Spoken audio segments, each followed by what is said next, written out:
bonjour à tous et bienvenue dans un nouveau numéro de RG Talk Show. Alors aujourd'hui, nous continuons notre conversation sur le sujet « Comment avoir plus d'intimité avec le Seigneur ». Aujourd'hui, nous avons des invités sur notre plateau qui vont nous aider à répondre à cette question. Alors, sans plus tarder, je vais donner l'opportunité à nos invités de se présenter et nous allons commencer à ma gauche. Oui, bonjour, c'est le frère Joël, je suis serviteur de Dieu à la Cité de Dieu. Bonjour, moi c'est Agis Sorangane et je prie à Ephrata Ministries.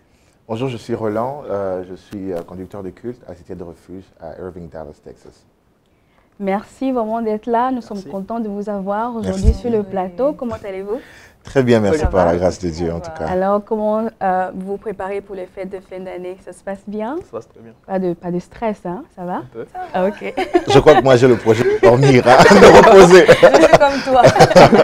Et vous avez déjà acheté vos cadeaux et tout ça? Je crois bien cette semaine. Ça va? Malheureusement, oui. Ok, c'est Moi je bien. pense que mes proches, ils vont rien avoir cette année. Ils vont rien avoir, hein? Wow. Je peux choisir les cadeaux, mais ils vont payer pour ça. Ils vont payer pour ça. Exactement, En je tout crois que cas. c'est une façon de bien faire. Ouais, comme ça. ça, c'est vraiment une très très bonne façon de le faire, très bonne façon. Mais en tout cas, franchement, nous sommes vraiment très contents de vous avoir sur le plateau aujourd'hui. Et comme vous le savez, aujourd'hui, notre sujet, notre thème d'aujourd'hui, c'est sur comment avoir plus d'intimité avec Dieu. Alors, nous allons commencer. Qui veut nous aider avec cette question-là qui est très très importante? Joël? Je pense que je vais aller. Ok. Oui, notre sujet, c'est comment avoir beaucoup plus d'intimité avec Dieu. Et j'aimerais que, personnellement, j'aimerais que nous puissions parler d'abord de l'importance d'avoir l'intimité avec Dieu. Parce que je ne veux pas que nous puissions juste exciter les gens à chercher l'intimité avec Dieu, mais que les gens puissent comprendre l'importance de chercher l'intimité avec Dieu. Parce que quand une personne est poussée à faire quelque chose, il le fait sans pourtant savoir la raison pour laquelle la personne le fait. Mais si nous aidons les gens à comprendre la raison pour laquelle ils doivent chercher l'intimité avec Dieu, je pense qu'ils vont le faire avec conscience et âme. Voyez? Donc c'est vraiment ça, c'est le premier point que je vais dire, que les gens puissent découvrir en eux l'importance de chercher et de grandir dans l'intimité avec Dieu. C'est ce que je peux dire dans peu de mots. En premier plan. Ok, sur l'importance de l'intimité avec Dieu. En tout cas, j'aime bien ça. Et toi, Joël, Roland, qu'est-ce que tu en penses? Dans la même direction, je crois que c'est important d'avoir le fondement. Parce que quand on ne définit pas la raison du pourquoi, on sera en train de faire les choses à l'air. Vous savez, il y a beaucoup de gens qui prétendent avoir des relations avec le Seigneur. Il y a beaucoup de gens qui se disent chrétiens, qui prient, qui vont à l'église et tout, mais qui n'ont rien à voir avec le Seigneur. Vous savez, lorsque vous lisez ce passage de la Bible qui dit, lorsque Jésus dira à ses serviteurs, je ne vous ai jamais connus, c'est des gens qui ont fait des miracles, c'est des gens qui ont fait des choses, c'est des gens qui ont été en contact avec le Seigneur directement, mais qui ne l'ont jamais directement connu. Alors, avoir une bonne définition de pourquoi on veut être intime.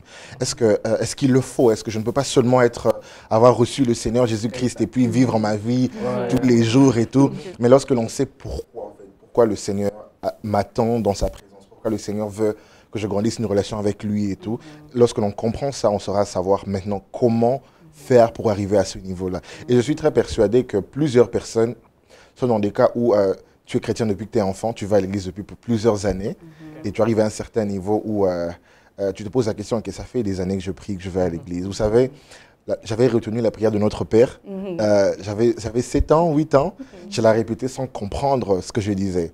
Il y a plusieurs personnes qui sont dans ce genre de paramètres qui, après plusieurs années, savent que j'ai église chaque dimanche à 10h30. Et j'ai enseignement le mercredi pour certaines églises et tout. Je donne mon offrande, à un moment la chorale chante et puis voilà. C'est une routine, mais on n'a pas le fond de la chose. Exactement. Et je crois que si on arrive, comme je viens de le dire, si on arrive à définir le fond, on sera en mesure de définir comment construire sur le fondement qui est déjà là. Exactement. En tout cas, j'aime bien. Donc, avoir vraiment une fondation, de savoir le pourquoi, l'importance de grandir dans l'intimité avec Dieu. Je pense que c'était très, très important. Et toi, Angé, qu'est-ce que tu en penses? Alors, pour appuyer ce que Roland vient de dire, en fait, la motivation, connaître la motivation, c'est très important parce que certaines personnes pourraient poser la question de savoir vous me dites, vous me parlez d'intimité, mais pourquoi il faudrait que j'ai une intimité avec Dieu? Si j'ai reçu le Christ et que je sais que j'ai l'assurance du salut, pourquoi est-ce que je devrais encore chercher à avoir une intimité avec Dieu? Je gagne en quoi dans tout ça? Et je pense que ce serait important d'éclairer les personnes qui nous suivent sur, voilà, sur la question. Et toi, qu'est-ce que tu en penses? Pourquoi c'est important? L'intimité. Pourquoi est-ce qu'on ne peut pas seulement s'arrêter à j'ai rencontré le Seigneur, ça suffit, moi je peux juste vivre ma vie chrétienne. Pourquoi l'intimité? Ça sert à quoi, l'intimité avec Dieu? Alors, la Bible dit que l'Éternel nous a créés pour l'adorer. Ça veut dire le fait qu'il nous ait amenés sur la terre, c'est pour un but. C'est pour que nous puissions toujours être là dans sa présence en train de continuellement l'adorer, de continuellement lui dire qu'il est merveilleux. Et voilà, et c'est en fait ça l'intimité, être continuellement dans la présence d'une personne et de converser avec cette personne. Voilà pourquoi je pense qu'il est important d'avoir cette intimité-là avec Dieu. Parce que recevoir Christ, enfin, moi je me dis que cela ne suffit pas. Parce que si tu ne connais pas, Roland a parlé, il a dit que la Bible dit qu'il y en a qui viendront vers le Seigneur et lui dire que voilà, nous t'avons servi, mais le Seigneur va dire je ne vous connais pas. C'est parce que tu n'as pas eu cette relation-là avec la personne dont tu es en train de parler. Tu accomplis, tu fais des miracles au nom d'une personne que tu ne connais pas.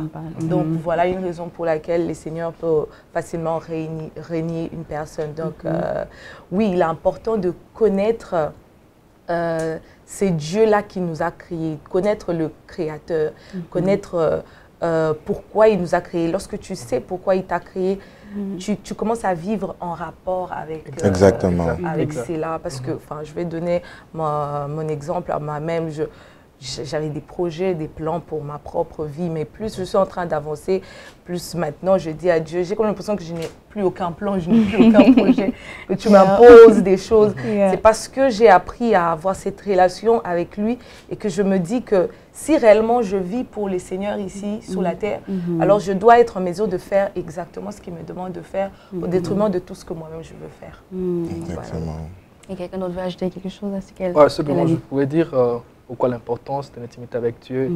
Et il n'y a qu'un seul créateur en fait, c'est Dieu. C'est lui qui connaît le pourquoi il a créé le monde. Posons la question pourquoi Dieu a créé le monde et pourquoi Dieu a créé, il a appelé à l'existence les humains que nous sommes. Voyez? Comme ma soeur vient de dire, quand il nous a créés, il dit dans sa parole qu'il a formé un projet. Voyez? Et moi, pour moi, la raison de chercher l'intimité, c'est pour connaître quels sont les projets de Dieu pour ma vie personnellement et pour le monde. Vous voyez? Et quand il a créé ce projet, il a créé un lieu qu'on appelle le Jardin d'Éden. Il a placé l'homme dans ce jardin où l'homme avait tout. L'homme avait tout ce qu'il aurait besoin, en fait. Et Dieu venait de temps en temps parler avec l'homme. Vous voyez? Pour moi, la raison de rechercher l'intimité avec Dieu, c'est d'abord, premièrement, connaître le projet que Dieu a formé pour moi. Parce que je ne connais pas ça d'abord, en fait. Le jour de ma naissance, je ne connais rien de ce projet. Vous voyez? Le jour de la naissance de frère Roland, il ne connaissait rien, ni de ma sœur aussi. Connaître ce projet d'abord et le projet du monde dans lequel nous nous retrouvons. La raison de chercher l'intimité de Dieu, c'est aussi connaître la pensée de Dieu. Vous voyez? Connaître qu'est-ce que Dieu attend de moi aussi. Ouais. Donc c'est vraiment dans ces choses-là et qui me pousse à rechercher l'intimité avec mon Dieu. Parce que c'est lui mon créateur, c'est lui la compagnie qui m'a créé. Ouais, l'usine en fait. Donc, made by God. Made by China, made by God. So, l'Emmanuel, c'est Dieu qui a ça en fait. C'est Monde d'opération, c'est Dieu qui a ça. So, il y a intérêt et il y a raison d'aller vers lui et de tisser une relation profondeur en fait qui va permettre que je puisse connaître tout ce qu'il a caché en fait. C'est ça. C'est un peu ça. Amen. Juste pour aller dans la même direction que les deux, je crois que la raison pour laquelle c'est important de chercher à grandir cette intimité avec le Seigneur, l'importance est que on a besoin de Dieu. On a besoin. Vous savez, c'est comme si Dieu, en nous créant, il a expressément créé un un défaut en nous, de manière à ce qu'on ne peut pas vivre sans lui. Il a créé comme un trou, comme un vide qui ne peut être comblé que par lui, de manière à ce qu'à un certain moment de notre vie, qu'on ne revienne qu'à lui. Vous savez, il y a des gens qui sont très riches dans le monde financièrement, qui travaillent, ils ont des compagnies, ils ont fait un nom de par eux-mêmes, mais qui se suicident. À cause d'un vide, à cause de quelque chose qui manque. Il y a des gens qui ont, comme Salomon par exemple, qui ont parcouru toutes les femmes, 300 femmes et 700 concubines à ce niveau, mais toujours trouvé un vide, il y a quelque chose qui manquait toujours. Mais je n'ai jamais vu personnellement quelqu'un avoir réellement le Seigneur. Je ne parle pas de avoir le Seigneur de manière superficielle, mais avoir réellement le Seigneur et se sentir incomplet. Vous savez, et je crois que cette intimité que nous cherchons avec Dieu nous permet de connaître Dieu. Et la raison pour laquelle on a besoin de connaître Dieu, c'est parce que lorsque l'on reçoit le Seigneur, on n'a peut-être pas suffisamment d'informations sur ce qu'il est. Sur lui, peut-être que je connais seulement le Seigneur, on me prêche Jésus, on me dit qu'il est amour, il m'a aimé, il est mort pour moi à la croix et tout. Je suis touché, gloire à Dieu, et je dis Seigneur, je te donne ma vie. Et si je m'arrête là, c'est tout ce que je sais, c'est tout ce que je sais de lui. Mais avec l'intimité, je comprends la profondeur de son amour. Je comprends comment il est patient. Et plus je comprends la profondeur et la grandeur de son amour, ma façon de l'aimer change. Vous savez, quand on est enfant, on aime nos parents. On aime nos parents parce qu'ils sont nos parents. Déjà, on est né, on n'avait pas le choix, on est né là-dedans, dans cette famille-là. Et plus on grandit, et à un certain âge, on se rend compte, quand tu regardes en arrière, quand tu as 30 ans, quand tu grandis, tu es responsable, tu prends soin de toi-même, tu te rends compte que mes parents sont passés dans beaucoup de choses pour que je sois ce que je suis aujourd'hui. Ils ont pris soin de moi. Et le plus on grandit, on a ce moment de croissance, on a beaucoup plus de raisons d'apprécier ce que l'on a. Et avec l'intimité, nous permet de grandir dans la connaissance de Dieu. Et cela nous permet de pouvoir encore apprécier beaucoup plus l'amour de Dieu, l'affection que Dieu a envers nous, à chacun d'entre nous. Et je crois que c'est quelque chose de très important. Je crois que c'est le fondement même de notre relation avec le Seigneur. Si on va à l'église, si on prie, si on a la parole de Dieu, si on a ce genre de moments, c'est juste pour arriver à ce niveau, à cette dimension de grandir, au fait. Pour, si je peux dire, carburer, ça se dit, du carburant de notre intimité, de notre intimité avec le Seigneur et tout. Et je crois que en voyant les choses de cette manière, je crois que tous les chrétiens devraient aspirer à grandir dans son intimité avec le Seigneur. Et si pour une personne qui ne connaît pas le Seigneur, une personne qui est nouvellement convertie, qu'est-ce que vous pouvez dire à cette personne-là? Yes, pour un nouveau converti, qu'est-ce qu'il faut faire? Par où est-ce que je peux commencer pour commencer à grandir dans mon intimité avec le Seigneur? Je pense bien, pendant notre introduction, tout le monde a dit ça, je suis tel, je suis dans telle église. Et la relation avec Dieu, ça commence quand tu l'acceptes comme Seigneur et Sauveur. C'est le premier. Et Paul dit qu'à ce moment-là, tu es un bébé spirituel, en fait, alimenté par le lait spirituel. Et ce sera mieux pour cette personne de s'attacher à une assemblée, à une église. Et de là, il y aura un père qui va commencer à nourrir selon le besoin de l'enfant. Vous voyez, quand on est l'enfant, c'est maman celle qui connaît le besoin de l'enfant. C'est maman celle qui connaît à tel âge, l'enfant a besoin de telle nourriture, et à tel âge, l'enfant aura besoin de telle nourriture. Et d'emblée comme ça, ce que je peux dire à la personne, c'est de s'exercer aussi l'humain. Vous voyez, aller la parole, avoir la passion. La passion, pardon, pour la parole n'est pas seulement lire, pas seulement retenir le verset biblique, mais réellement avoir la passion pour la parole. Voyez, courir derrière la connaissance de Dieu et la prière aussi. Mais le plus important sera s'attacher à une église, car là, il y aura un berger qui va prendre soin du brebis. Donc, s'attacher à une assemblée, la prière va aider et c'est là que cette personne peut commencer. Et toi, Roland? Je crois que dans cette même direction, je crois qu'il y a une raison pour laquelle même le Seigneur Jésus-Christ, en partant, a laissé une communauté, au fait. Avant que l'Église soit des beaux bâtiments, des dénominations, je suis de telle dénomination, de telle Église, il y a le sens communautaire, au fait. Jésus a laissé une communauté et je crois que le but de la communauté, c'est de permettre à ce que, lorsqu'il y a un nouveau membre dans la famille, on est en mesure de pouvoir nourrir, de pouvoir aider, de tenir la main à l'autre. Parce que je ne pense pas qu'on serait en mesure de grandir seul. Quand on reçoit le Seigneur, vous savez, il y a il y a plusieurs personnes qui ont vécu ce genre des choses. On l'évangélise, on gagne la personne à Christ, la personne est touchée au moment, mais lorsqu'on laisse la personne, non pas inclure la personne dans un certain système, la personne peut très facilement retourner dans son ancienne vie. Et je crois que pour un nouveau converti, appartenir à une communauté est déjà un premier pas, mais aussi, je crois que le Seigneur est accessible à chacun dès l'instant où tu le reçois, tu vois. Je crois que même avec les faibles mots, je me rappelle, quand j'ai donné ma vie au Seigneur, personnellement, je ne savais vraiment pas trop comment prier. Je voyais des gens prier, parler à Dieu. Je dis, comment vous faites pour avoir beaucoup de paroles comme ça? À peine je dis merci Seigneur, je me rends compte que j'ai plus trop à dire, tu vois. Après je dis, Seigneur, tu sais, tu vois mon cœur et tout. Je crois que même avec des faibles mots, ces personnes peuvent parler au Seigneur, peuvent dire à Dieu, Seigneur, bon, là je t'ai reçu, on fait comment maintenant? On va où? Tu vois? La prière ne doit pas toujours être formelle, hein. Par moment, Seigneur, mon Père, mon Dieu. On peut parler à Dieu parce qu'il est présent en disant, Seigneur, on fait comment maintenant? Voilà, je ne sais pas quoi faire.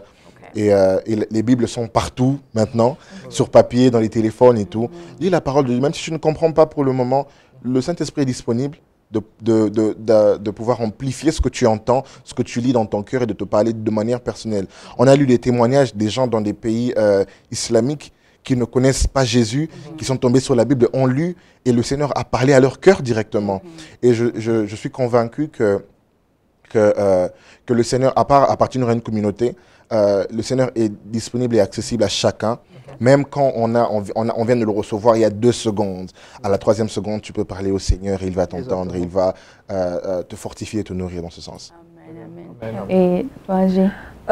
Oui, je suis totalement d'accord avec ce que Roland vient de dire parce que la communauté, moi je me dis pour un nouveau croyant, c'est très important parce qu'il a beaucoup de questions. Lorsqu'on vient à peine de croire en Christ, on a énormément de questions et on a besoin de gens qui avaient eu à se poser ces mêmes questions avant nous, qui peuvent nous aider à répondre à ces questions-là.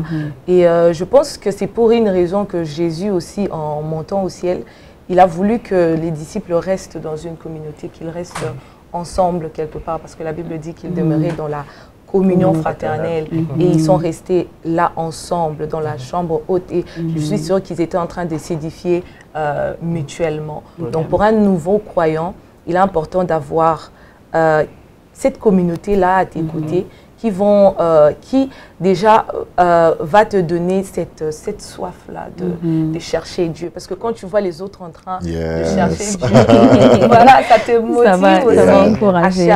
Oui, ça te motive, ça t'encourage à chercher Dieu aussi pour toi-même. Tu te dis, mais si lui, il arrive à le faire, c'est que moi aussi, il y a une chance pour moi, je peux le faire. Et quand tu as une communauté de gens qui t'encouragent et qui te boostent de cette manière-là, ça te donne confiance en toi. Mais aussi, comme le frère l'a dit, il est important de chercher Dieu pour toi-même aussi.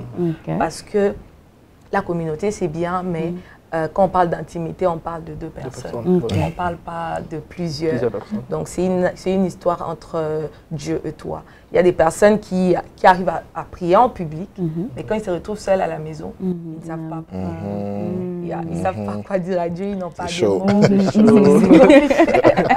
À peine tu as commencé à prier, à peine tu ne sais pas quoi dire. Mais quand tu es là avec des gens, tu ne t'arrêtes pas. Mais quand tu es seul, tu ne sais pas quoi dire et c'est compliqué. J'aime la parole de Dieu, oui, qui dans Osée, je pense, qui dit « Je l'amènerai dans le désert et je parlerai à son cœur ». Donc c'est une affaire personnelle où Dieu se charge, donc vous communiquez tous les deux. Il y a des choses que Dieu ne t'enseignera pas quand il y a beaucoup de gens. Il faudra qu'il parle à ton cœur, à toi-même. C'est ça.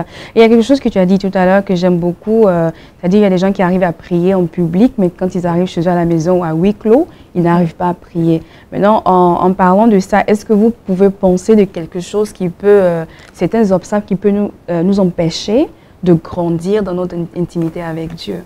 Alors, moi, je me dis que déjà, avec l'intimité, il faut savoir faire des choses intentionnellement. Le problème avec nous, les chrétiens, aujourd'hui, c'est qu'on attend les retraites des prières à l'église, l'église, les jeûnes des prières à l'église. On attend les moments où on organise des histoires communautaires à l'église, mais on ne fait pas des choses, on ne prend pas des programmes intentionnellement nous-mêmes. Tu dois être en mesure de te dire, ok, moi-même, je veux prendre une retraite de 3 jours où tu vas passer du temps dans la présence de Dieu. Tu le fais sérieusement. Personne ne sera derrière toi pour te dire non, maintenant tu dois prier. Il y a quelque chose que tu fais toi-même où tu t'es dit, ok, à la fin de la journée, je dois prier. À la fin de la journée, je dois méditer la parole de Dieu. Tu dois te mettre à part pour avoir cette intimité-là avec Dieu. Si tu attends toujours que les choses puissent tomber sur toi pour avoir une relation avec toi, avec Dieu, il y aura des moments où il n'y aura pas des séminaires, il n'y aura pas de conférences. Dans ce cas, qu'est-ce que tu deviens? Nous sommes venus ici aux États-Unis, je me rappelle en venant, les gens me disaient, non, ici aux États-Unis, les gens ne prient pas et tout. Voilà. Tu vas laisser le Seigneur. Comme tu es en train de venir là, tu vas te refroidir et tout. Et je me disais toujours, mais pourquoi on doit se refroidir en fait? Pourquoi ne pas continuer avec cette soif-là, ces zèles-là qu'on avait pour Dieu quand on était au pays. Et c'est vrai qu'en arrivant ici, tu te rends compte que vraiment, il y a beaucoup de choses qui pourraient t'empêcher d'être dans la présence de Dieu. Exactement. Voilà pourquoi il est important pour toi-même d'avoir cette intention-là, de te dire non, je dois avoir un temps de prière, je dois avoir des moments de méditation personnelle. Exactement. Et quand il y en a qui n'ont pas la chance qui ont la malchance, je dirais, de travailler le week-end. Si tu travailles le samedi et le dimanche, tu ne vas pas à l'église, comment tu fais? Donc, tu dois arriver à chercher Dieu pour toi-même pour avoir cette intimité-là. Sinon, tu vas vraiment te refroidir et tu vas te perdre. Ça, c'est vrai. Et tu as dit quelque chose que j'aime bien encore, un mot-clé que j'aime beaucoup, ça dit, faut être vraiment, faire les choses avec intention, n'est-ce pas? Maintenant, vu les réalités que nous vivons ici aux États-Unis, qu'est-ce que vous pouvez dire à une personne, c'est-à-dire que de donner quelque chose de pratique, qu'est-ce que je peux faire? Peut-être, je ne sais pas, mettre mon téléphone de côté ou bien, je ne sais pas, qu'est-ce que je peux faire? Quelque chose de pratique. Parce que je suis tellement busy aux États-Unis et je veux vraiment grandir dans mon intimité avec Dieu, mais je veux vraiment des idées, quelque chose qui va vraiment m'aider. Qu'est-ce que vous pouvez me dire? Avant de parler principe et discipline, je crois qu'il faudrait d'abord qu'il y ait de l'amour. Parce que si on va dans les principes, seulement que je me force, je prie à 7 h du matin, je prie à 12 h, je prie à 20 h, on est religieux. On est en train de faire des choses parce que je dois le faire, parce qu'on m'a prêché que je dois grandir mon intimité, alors je dois prier et tout. Mais quand on aime le Seigneur, on a envie de le parler, on a envie de le chercher. C'est ce qui crée l'intention, en fait. C'est ce qui rend ça intentionnel, en fait.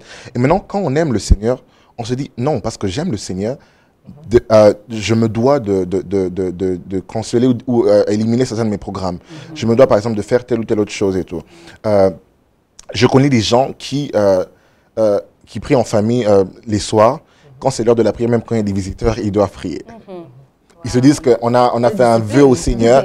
Si les visiteurs ne veulent pas prier avec nous, attendez-nous, on va prier et on va prier ensemble. Et d'abord, il faudrait qu'il y ait l'amour, cet amour de Dieu dans le cœur. Et l'amour de Dieu, on demande à Dieu, hein, Seigneur, je veux t'aimer, aide-moi à t'aimer, on l'aime, comme avec un partenaire, comme avec un ami, comme avec un membre de famille. On aime et on grandit l'amour, on nourrit l'amour. Et en nourrissant cet amour, on se dit que je dois passer beaucoup plus de temps avec mon partenaire, avec mon Seigneur et tout. Et par exemple, pour ceux qui travaillent le week-end, par exemple, travailler le week-end n'est pas un problème.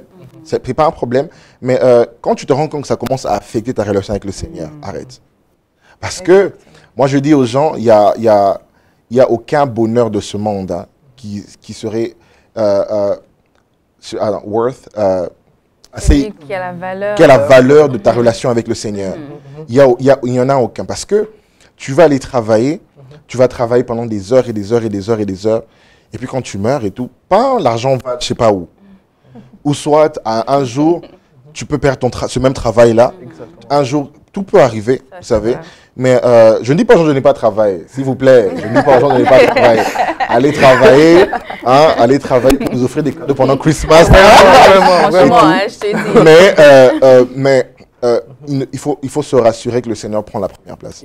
Vous savez, je vois mal dans une relation, les femmes par exemple, imaginez-vous que vous êtes en relation avec un homme qui fait sentir qu'une autre femme a de la priorité par rapport à vous-même. Ça va chauffer, c'est compliqué, on va devoir parler le soir, vous voyez. Et plusieurs fois, c'est ce qu'on fait à Dieu, en fait. On dit, Seigneur, je t'aime, mais ma priorité est dans telle ou telle autre chose. Et puisqu'on met nos priorités dans telle ou telle autre chose, on a du mal à grandir cette intimité avec le Seigneur. Parce que déjà, l'amour avec le Seigneur est partagé. Puisque c'est partagé, on n'investit pas avec le Seigneur. Comme AG vient de le dire, on attend les programmes de l'église. On sait qu'en décembre, il y a beaucoup de séminaires dans les églises, il y a beaucoup de moments de prière et tout. Et alors, on va profiter à l'église, non, je vais prier et tout. Et quand les gens entendent que non, tu prends 3 jours de jeûne et prière, c'est un programme de l'église, non. Vraiment. Tu vois, les gens ne veulent pas, voilà. Alors qu'il y a des gens qui sont... qui aiment aller en vacation, hein, tu vois, parce qu'on a besoin de ce moment avec son partenaire, sa partenaire pour grandir notre relation, se connaître davantage, mais on n'investit pas avec le Seigneur de la même manière et tout. Et je pense que c'est important de se discipliner, mais avant la discipline, de se rassurer qu'on aime le Seigneur et qu'on l'aime plus, encore plus, parce que ça ne s'arrête pas, en fait. L'amour, ça grandit, on investit dedans, de cette manière que quand tu aimes le Seigneur à un certain niveau, c'est que même lorsque le Seigneur reprendra certaines choses de ta vie, tu l'aimeras encore. Mais si tu es superficiel, tu te rendras compte que, Seigneur, j'ai jeûné pendant 3 jours, mais malgré mes jeûnes pendant 3 jours, telle ou telle autre chose s'est encore passée, alors j'arrête de prier. Vous voyez un peu? Je voudrais savoir aimer le Seigneur pour grandir son intimité avec le Seigneur, parce que je ne pense pas que lorsque l'on n'aime pas quelqu'un, on voudra passer du temps avec la personne. Et la raison pour laquelle on doit être intime au Seigneur, c'est pas pour l'avantage de Dieu, mais c'est pour notre avantage, parce que nous vivons sur cette terre et tous les jours nous rencontrons des challenges, nous rencontrons beaucoup de choses, et nous avons décidé de donner nos vies au Seigneur. Et à cause de cela, il y a plusieurs assauts et combats qui sont en train de venir de gauche à droite. On a besoin de Dieu, on a besoin de Jésus. Et pour grandir cette relation avec le Seigneur, il faudrait grandir dans la prière, dans la parole de Dieu, aimer le Seigneur, chercher le Seigneur, grandir dans la connaissance du Seigneur. Et l'une des meilleures façons de pouvoir grandir sa relation avec le Seigneur, c'est d'être sincère avec Dieu. Quand tu as besoin d'aide pour le Seigneur, que le Seigneur t'aide, tu peux facilement le dire, Seigneur, aide-moi. Moi, je le fais, je dis, Seigneur, à ce niveau, j'ai besoin d'aide, parce que si tu ne m'aides pas, ma vie est foutue. Très dangereux. J'aime beaucoup ce que tu viens de dire là, parce que vous allez vous rendre compte que la Bible parle de Dieu comme un Dieu jaloux. Donc c'est quelqu'un qui aime vraiment que tout le focus soit sur lui. Exactement. Vous allez remarquer que beaucoup des hommes de la Bible, si pas tous, à un moment de leur vie, c'est comme si l'Éternel leur posait la question, qu'est-ce que tu es prêt à abandonner pour moi? Quelqu'un comme Moïse qui venait de la famille de Pharaon, il a tout abandonné en fait pour suivre Dieu, pour être au service de Dieu. La Bible dit que Moïse, il a regardé l'opprobre de Christ comme quelque chose de plus valeureux que tous les trésors de Pharaon. Et à un moment de la vie, l'Éternel te posera la question, qu'est-ce que tu es prêt à abandonner pour moi, afin que tout le focus soit sur lui. Et c'est là qu'on parle d'intimité. Lorsque tu fermes les yeux à toute autre chose et que tu gardes ton focus sur le Seigneur. Paul dit que tout ce qui était pour lui comme un gain, il le regarde comme de la boue à cause de Christ. Et lui, c'était quelqu'un qui avait beaucoup de faveurs. Ça veut dire qu'il a mis tout ça de côté parce qu'il a voulu avoir cette relation-là, cette intimité-là avec Dieu, mettre tout de côté. Alors, c'est une question à laquelle on doit avoir une réponse. Lorsque Dieu te demande, qu'est-ce que tu es prêt à abandonner pour moi? Quelle est la réponse que tu vas lui donner? Je me rappelle à un moment de ma vie, j'ai senti cette question revenir encore et encore et je devais y donner une réponse. Qu'est-ce que tu es prêt à mettre de côté pour moi? Et on doit être en mesure de dire à Dieu, je vais tout abandonner. La Bible dit, offrez-vous, offrez vos corps comme des sacrifices vivants. Est-ce que tu es prêt à offrir ton corps comme un sacrifice vivant pour le Seigneur? Et c'est là qu'on parle d'intimité. Et c'est la question que je demande à ceux-là qui nous suivent. Qu'est-ce que vous êtes prêt à abandonner pour le Seigneur? Tu dis que tu veux avoir une intimité avec Dieu. Mais il y a des choses auxquelles tu es encore attaché. Il y a des choses... Parce que tu ne peux pas dire que tu as une intimité avec quelqu'un qui te demande de faire certaines choses et tu ne veux pas le faire. Depuis qu'il t'a demandé d'arrêter avec cette chose-là. On continue toujours. Tu continues à t'attacher. La chose Oui, tu veux pas lâcher prise, mais tu continues à dire je veux une intimité avec Dieu. Mais depuis qu'il te demande d'arrêter, tu n'arrêtes pas. Il faut savoir dire ok, je lâche de ces côtés-là. Exactement. Pour maintenant embrasser, voilà, le Seigneur. Il y a une image qui m'a toujours revenue dans la tête. C'est une petite fille avec sa nounours, si je peux appeler ça comme ça. Et la petite, elle prend sa nounours, mais elle tient le Seigneur dans l'autre main, comme ça. Mais pour que la petite fille arrive à hug, donner un câlin au Seigneur, il faut qu'elle lâche le nounours. Mais la petite, elle ne veut pas lâcher le nounours. Elle veut toujours les tenir. Jusqu'à ce qu'elle a fini par dire non, je vais quand même lâcher pour complètement embrasser mon Seigneur. Et c'est ça en fait l'intimité. Qu'est-ce que tu es prêt à lâcher? Est-ce que tu es prêt à lâcher? Je sais pas pour toi c'est quoi? Je sais qu'il y a des gens qui n'arrivent pas à entendre le Seigneur dans ce sens. Tu vois, le Seigneur te parle, je veux que tu arrêtes, mais il n'arrive pas à entendre le Seigneur, en fait. Parce que sûrement qu'il y a quelqu'un qui te suit maintenant qui va se dire ah, ben, tu dis le Seigneur il m'a rien demandé. Il m'a dit venez tel que vous êtes. Il a dit venez tel que vous êtes. Moi, il m'a rien demandé et tout. Et je crois que dans ce genre de circonstances, je crois que la réponse encore, c'est l'intimité. Parce que pour arriver à entendre et comprendre la voix de Dieu, je crois que c'est l'intimité. Et je crois qu'il ne faudrait pas attendre qu'on soit très fort. Quand tu peux commencer.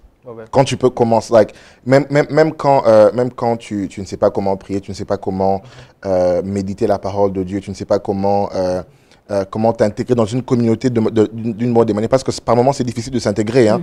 Tu viens d'une certaine culture, d'un certain coin, tu arrives quelque part peut-être dans une nouvelle église où il y a des gens qui font des choses de manière un peu différente. Et en cherchant à s'intégrer, même pendant ces moments de difficulté, on cherche à s'intégrer et tout. Comme j'ai dit au début, le Seigneur est disponible. Et je crois que c'est important de grandir cette petite intimité. Tu seras en mesure d'entendre la voix de Dieu, de comprendre petit à petit. Et parce qu'il nous aime, il fera en sorte que tu sois en mesure de le comprendre et que tu entends qu'il te dise « Je veux que tu arrêtes la chose là. Je veux que tu te sépares de telle ou telle chose là. » Et sûrement qu'il y en a même qui se disent que non, qu'on parle seulement du péché. Non, c'est pas peut-être seulement le péché. Peut-être c'est seulement certaines habitudes, peut-être c'est seulement certains programmes, peut-être c'est seulement certains... Je connais l'histoire d'un pasteur qui travaillait dans une très grande compagnie. Et il a commencé à servir le Seigneur et dans un rêve, le Seigneur lui dit « Je veux que tu quittes ton travail ». Il était haut placé, il avait des moyens et il se dit « Seigneur, j'ai une femme, j'ai des enfants, la famille de ma femme, qu'est-ce qu'ils vont me dire? Ma famille, ils vont me dire que je suis fou. J'ai travaillé dur pour arriver à ce niveau. Le Seigneur dit « Je veux que tu quittes la compagnie ». Alors après un moment de se battre, il a décidé de quitter la compagnie. Il quitte la compagnie et quelques temps après, la compagnie est tombée en faillite. Et non seulement ça, le Seigneur l'a élevé dans le ministère, il a plus de 50 églises dans le monde aujourd'hui. Et ça a pris seulement ce moment d'obéissance avec le Seigneur, vous savez. Mais pour arriver à ce moment d'obéissance, il faut entendre le Seigneur. Pour entendre le Seigneur, il faut être intime au Seigneur. Donc pour être intime à Dieu, il faut être intime à Dieu. Il faut commencer. Franchement, franchement. Mes frères et ma soeur venaient de dire, ce que je peux dire dans l'intimité de Dieu, il faut ajouter aussi la violence. Pourquoi? Je m'explique. Parce que ton corps, notre corps, va s'opposer à tout ce qu'on va faire. Vous voyez? Je peux planifier 3 jours de retraite. Mais 2 jours après, pousse encore. Tu es en train de me parler là. Donc, ça m'est arrivé aussi. Là, que je dis, Seigneur, je vais prier mercredi, jeudi après le travail. Tu viens là, fatigué. Tu comprends, Seigneur. Il y a une série qui vient de sortir là. Ou soit un frère t'appelle, tu es libre, on peut aller quelque part. Ouais, un peu. Donc, vraiment, des fois, on doit arriver à faire violence à notre corps. Parce que le corps que nous avons va toujours s'opposer à ce que l'esprit va proposer. Exactement. Et l'âme est le terrain là où les deux se battent, en fait. Donc, faisons-nous violence à être un type de Dieu, comme Moïse, je dirais même comme Josué, en fait. Parce qu'il est le seul, quand Moïse descendait, lui, il restait là, dans la tente d'assignation. Faisons-nous violence, en fait, parce que le corps va t'empêcher, mon frère, ma soeur, à aller vers la recherche d'intimité. Et la recherche d'intimité vers Dieu, on peut le faire de plusieurs manières, par la prière, par la parole, par un style de vie, en fait, qui plaît à Dieu, vous voyez. Et dans cette recherche de croissance dans l'intimité avec Dieu, nous pouvons utiliser la parole de Dieu, la prière, et nous devons avoir le but de grandir. Comme un enfant qui est né, il est nourri par sa mère et l'enfant grandit jusqu'à devenir un parent dans le futur. Bien-aimés, je nous pousse à grandir dans l'intimité avec Dieu. La Bible dit dans Jean 14, le verset 33, si je ne me trompe pas, celui qui m'aime gardera ma parole et moi et mon Père, on fera de lui notre demeure, en fait. Voyez? Donc, les frères ont parlé de l'amour pour Dieu. Notre sœur a parlé de ce qu'il a dit. Et moi, je vais dire, faisons nos violences. Parce que le corps va toujours nous amener à faire autrement ce que nous avons déjà planifié. Seigneur, temps de retraite. 2 jours de prière, 4 jours de jeûne. À la fin, on prend une autre décision parce que j'ai mal à la tête. Vous voyez, le overtime ces derniers temps. Parce que ces derniers temps, certainement, ici aux États-Unis, il y a on doit faire le, comment on appelle ça même, le compte-bourg, pour clôturer l'année. Le manager doit faire le bilan, tu vois. Et on incite beaucoup de gens à faire l'overtime parce que s'ils n'avaient pas reach leur goal, donc ils doivent créer des heures parce qu'ils doivent finir, en fait. Ouais. Et c'est vrai, l'overtime sera là, mais fais-toi violence. Cherche la face de Dieu et développe ton intimité avec Dieu. Tout à fait, très, très important. Maintenant, selon vous, par rapport à votre expérience personnelle, votre intimité avec Dieu, on va aller vraiment de façon personnelle. Voilà, de façon personnelle. Selon vous, qu'est-ce que vous avez fait dans le passé, vu votre parcours avec le Seigneur, quelque chose que vous avez fait, des choses que vous avez fait de façon pratique, qui vous ont aidé à vraiment grandir dans votre intimité avec Dieu, quelque chose qui peut aider une personne qui est en train de nous regarder. Par exemple, je peux dire, bon, moi, quand j'ai commencé, par exemple, j'ai abandonné certaines choses, ça peut être peut-être des programmes ou bien des rencontres. Moi, je dirais d'abord, la première chose qui m'a aidée, déjà, c'est d'échanger les priorités. Si avant mes priorités étaient par exemple de sortir avec mes amis pour aller s'amuser, je ne sais pas, maintenant je sais que la priorité que j'ai, c'est passer du temps avec le Seigneur. Et lorsque même il y a un autre programme qui vient après, je sais que la priorité, c'est de passer du temps avec le Seigneur. Et peu importe ce que les amis peuvent dire ou penser, je dois avoir ces temps-là avec le Seigneur. Moi, je ne suis pas les genres de personnes qui a un horaire de prière où je me dis je prie à 6 heures à telle heure parce que je ne vais pas respecter. Si je dis je vais faire ça, je ne vais pas le faire.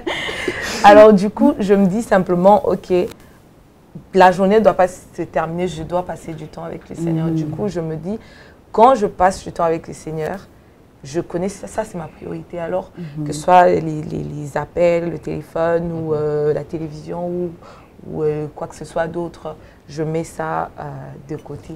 Je suis en train de passer du temps avec les Seigneur. Moi, ce qui m'a aidé le plus, parce que je trouve que les téléphones, c'est une grande distraction. En tout cas, vraiment, il faut nous dire comment tu as fait. C'est une très grande distraction. Et je me dis, il faut savoir se détacher de ça. Et moi, du coup, je mets mon téléphone quand je veux prier ou méditer en mode, comment on appelle ça? Silencieux. Don't disturb. Do not disturb, sleeping mode. Parce que là, même si on t'appelle, ça ne va pas passer. Ça filtre les appels, ça ne passe pas. Du coup, tu ne seras pas tout le temps en train de regarder ton téléphone, qui m'a écrit, qui m'a appelé. Et parce que quand tu fais ça, ça te déconcentre. Par exemple, ton ami t'écrit un message, tu es curieuse de regarder, oh, de quoi elle parle et directement, tu es parti. Voilà. Je crois qu'il est vraiment important de vraiment se détacher de son téléphone. Moi, vraiment, les téléphones, c'était la première chose où il y en a d'autres qui, c'est les réseaux sociaux. Beaucoup de personnes voudraient voir comme le Seigneur. Il y en a qui prient et qui demandent « Seigneur, je veux voir comme toi, je veux parler comme toi ». Mais quelle meilleure manière de voir comme le Seigneur, de parler comme le Seigneur, que de passer du temps avec lui. J'aime beaucoup le psaume d'Asaph, où il examine les choses et il dit pourquoi le méchant prospère. Lorsqu'il regarde les choses avec son intelligence, il s'est dit pourquoi le méchant est en train de prospérer comme ça pendant que moi je suis en train de souffrir. Il est même prêt à trahir la race des enfants de Dieu. Mais lorsqu'il entre en profondeur, qu'il va dans les sanctuaires de Dieu, c'est là qu'on parle d'intimité. Et là maintenant, il commence à voir les choses, la manière dont le Seigneur le voit. Alors tu veux voir les choses avec le regard du Seigneur, entre en profondeur avec lui. Alors, il faut comprendre, on parle du jeûne. Les jeûnes, c'est simplement pas jeûner la nourriture. Amen. L'a dit beaucoup. Non, ça dit que les frères Roland bien la nourriture. Moi aussi, pareillement. Amen. C'est vrai, je te dis.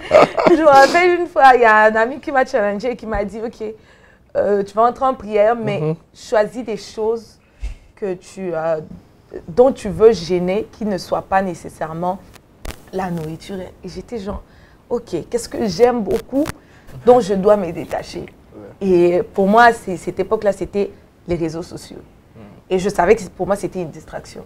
Alors, je devais me dire, OK, je mets une pause à Instagram, je mets une pause à Facebook, à WhatsApp et tout ça pendant un moment où je me focalise sur le Seigneur. Et moi, ça m'a aidé. Je ne sais pas, peut-être ça peut aider quelqu'un d'autre. Moi, vraiment, ça m'a aidé. Merci beaucoup. De mon côté, il y a le temps de prière personnelle, mais il y a un temps de retraite où je fais les retraites de checking. Ouais, je n'entre pas en retraite pour chercher la face de Dieu, peut-être pour une bénédiction, mais j'entre en retraite pour checker ma relation avec Dieu. Je fais ça 2 fois l'année, du début et au milieu de l'année, janvier et juillet, où je check. Seigneur, la Bible dit sonde mon cœur, regarde si je marche dans un mauvais chemin, corrige-moi en fait. C'est que je fais, Seigneur, comment est-ce que je suis dans un bon chemin? S'il y a quelque chose que tu me reproches, c'est quoi le problème? Je cherche à croître en fait. Dans la recherche de l'intimité de Dieu, il ne faut pas rester au niveau que nous sommes. Si hier tu ne pouvais pas écouter la voix de Dieu, next time tu dois écouter la voix de Dieu.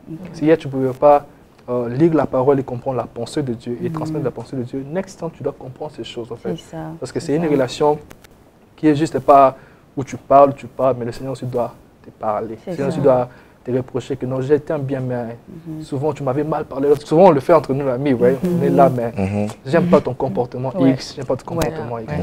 As-tu déjà passé ce temps-là où Dieu te dit que j'aime pas tout ce que tu fais? Souvent on vient vers Dieu en disant, Seigneur, tu avais dit ceci, nous serons la tête et non la queue. Mais fais-tu ce que le Seigneur te dit aussi?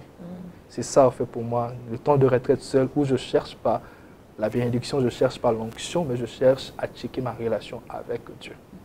Ça m'a beaucoup aidé dans le temps d'intimité. Ok, donc rentrer, chercher la face de Dieu pour savoir où est-ce que tu en es avec ta relation avec le Seigneur.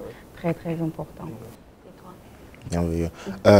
L'une des choses qui m'a aidé, je dirais même que c'est vraiment le centre de comment je fonctionne et je conduis avec le Seigneur, c'est que je suis sincère avec le Seigneur. Le Seigneur me permet tout le temps, je n'ai pas honte de crier de l'aide au Seigneur. Parce que quand je donnais ma vie au Seigneur, j'étais très faible dans beaucoup de choses, très faible dans beaucoup de choses. Et en même temps, il y avait un amour de Dieu dans mon cœur. J'ai dit, Seigneur, je veux bien arriver là-bas. Comme j'avais dit earlier, que quand tu es dans une communauté, je voyais des gens grandir, je voyais des gens faire certaines choses avec le Seigneur. Je disais, Seigneur, moi aussi, je veux arriver là-bas et tout. Mais à chaque fois, à un moment, au début, le diable venait me dire que, voilà, tu n'arriveras pas, tu es ceci, tu es un menteur, tu es un hypocrite, voilà, il y a toutes ces choses et tout. Et après, lorsque j'ai compris l'amour du Seigneur, je me suis décidé d'être sincère avec le Seigneur. Je peux devant les hommes, peut-être à l'église et tout, je peux garder ma carrure d'enfant de Dieu et tout, mais devant le Seigneur, je dis, Seigneur, en tout cas, j'ai l'impression que j'ai un problème, je veux que tu m'aides. Et je crois que ça m'a aidé à grandir. Ça m'a aidé qu'à chaque fois que je me sens faible, je dis, Seigneur, j'ai besoin de toi. Seigneur, si tu ne m'aides pas maintenant, c'est compliqué. Et je crois que les enfants de Dieu doivent être sincères de cette manière avec le Seigneur. Parce que devant les hommes, on est bien habillés. Hein. Les hommes voient, voilà, tu sais où, si tu as des refuges, dans telle ou telle autre église et tout. Mais Dieu, il est le seul qui nous voit exactement pour ce que nous sommes. Alors ça ne sert à rien de faire l'orgueil devant Dieu. Ça ne sert à rien de se cacher devant Dieu et de prétendre devant Dieu. Et ce que je fais, c'est que à chaque fois que j'ai l'occasion, quand je viens, je dis, Seigneur, j'ai besoin de toi. J'ai besoin, devant toi, je ne prêche pas, je ne chante pas, je ne conduis pas. Devant toi, je suis ton enfant. J'ai besoin de toi. J'ai vraiment besoin de ton aide. Et quand tu demandes à Dieu de l'aide, il te tend sa main. Et quand il te tend sa main, il te tient sur ton cœur, ça te permet de grandir, ça te permet d'attiser la soif, ça te permet de pouvoir continuer à grandir. Et pour moi, le fond de comment grandir son intimité avec le Seigneur, pour moi, c'est d'être sincère avec le Seigneur. Sincère avec le Seigneur et dans cette démarche, le Seigneur sera en mesure de pouvoir te tenir. Parce que quand tu es sincère avec le Seigneur, parce que l'intimité, c'est privé. Et je sais que je peux dire au Seigneur tout ce qui se passe en moi. Et je sais que c'est un secret entre moi et lui. Vous voyez? Et ça me rassure que pendant la démarche, le Seigneur sera en train de pouvoir m'aider, en train d'enlever certaines choses. Parce que comme jadis, pour certaines personnes, c'est difficile. Par exemple, je passais beaucoup de temps sur mon téléphone, beaucoup de temps sur mon téléphone. Et que j'ai fait un exercice, j'ai mis un timer pour voir combien de temps je passais sur les applications et tout. Je me rendais compte, par exemple, sur Instagram, quand je mets une limite de 2 heures, déjà à 9 heures du matin, les 2 heures, c'est fini. Déjà à 9 heures. Et c'était un problème, vous voyez. Et pour certaines personnes, peuvent facilement abandonner. D'autres personnes ont besoin de Dieu. Mais pour que Dieu t'aide, il faut que tu dises, Seigneur, j'ai besoin de toi. Parce que là, c'est compliqué, tu vois. Exactement. Donc, c'est un peu ça. Wow. Quelle très belle conversation que nous avons eue aujourd'hui. En tout cas, vraiment, j'aurais voulu qu'on reste ici et vraiment en discuter encore plus. Mais nous devons nous arrêter maintenant. Et nous voulons vous dire merci beaucoup de nous avoir suivis et vraiment rester encore connectés pour une nouvelle émission. Et à la prochaine.